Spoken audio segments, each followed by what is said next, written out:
Perang Rusia dan Ukraina belum juga berakhir. Di Timur Tengah, konflik Israel dan Palestina terus membara, melibatkan bayang-bayang Iran dan Amerika Serikat. Di Asia, ketegangan China dan Taiwan makin tajam, ditambah perebutan wilayah di Laut Cina Selatan antara China, Filipina, Vietnam, dan sekutunya. Ini semua bukan konflik kecil. Ini adalah titik-titik api yang tersebar di seluruh dunia. Dan pertanyaannya mulai terdengar semakin sering. Bagaimana jika satu konflik ini saling tersambung? Bagaimana jika satu negara besar terseret, lalu yang lain ikut masuk? Seberapa besar kemungkinan Perang Dunia Ketiga benar-benar terjadi?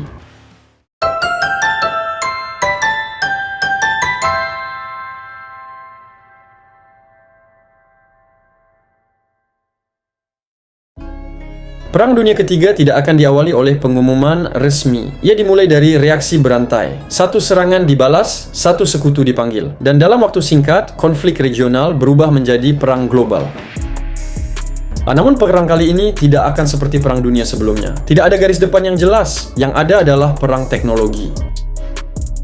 Serangan cyber bisa melumpuhkan listrik dan sistem perbankan. Satelit dijatuhkan, GPS mati total, drone dan rudal hipersonik menyerang tanpa peringatan. Dan ketika semuanya gagal dikendalikan, senjata nuklir kembali menjadi opsi terakhir.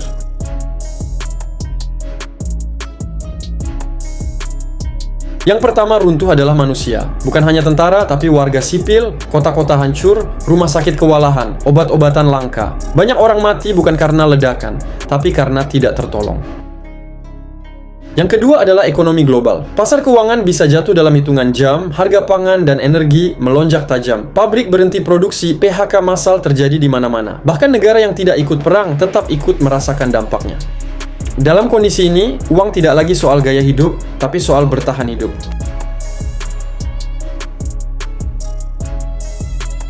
Lingkungan dan iklim. Jika senjata nuklir digunakan, debu radioaktif menutup langit. Sinar matahari berkurang, suhu bumi turun drastis. Fenomena ini dikenal sebagai nuclear winter.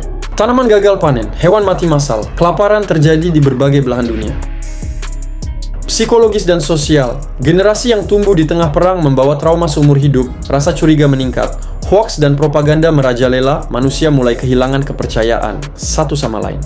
Dunia setelah perang tidak akan sama, bukan hanya bangunannya yang hancur, tapi juga nilai kemanusiaannya. Jadi apakah Perang Dunia Ketiga pasti terjadi? Jawabannya belum tentu. Negara-negara besar tahu, perang global bukan soal menang atau kalah, melainkan soal siapa yang masih tersisa. Namun sejarah mengajarkan satu hal, perang besar sering terjadi bukan karena direncanakan, melainkan karena kesalahan kecil yang dibiarkan membesar. Dan hari ini, dunia sedang berdiri di garis yang sangat tipis. Jika garis itu terlewati, pertanyaannya bukan lagi siapa yang benar, melainkan apakah manusia siap menanggung akibatnya?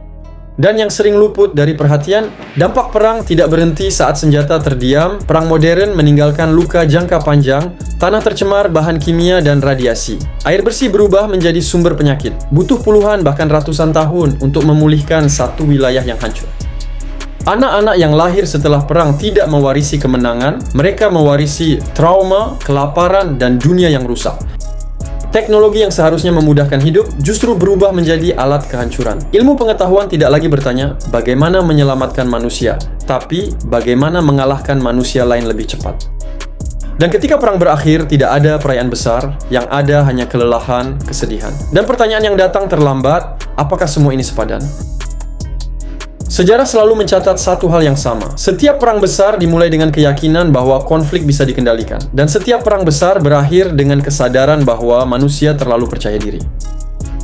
Hari ini, dunia mungkin masih terlihat normal, pesawat tetap terbang, internet tetap menyala, orang-orang tetap bekerja seperti biasa. Namun di balik itu semua, keputusan-keputusan besar sedang dibuat di ruang tertutup, di meja perundingan, atau di balik layar sistem senjata yang hanya butuh satu perintah.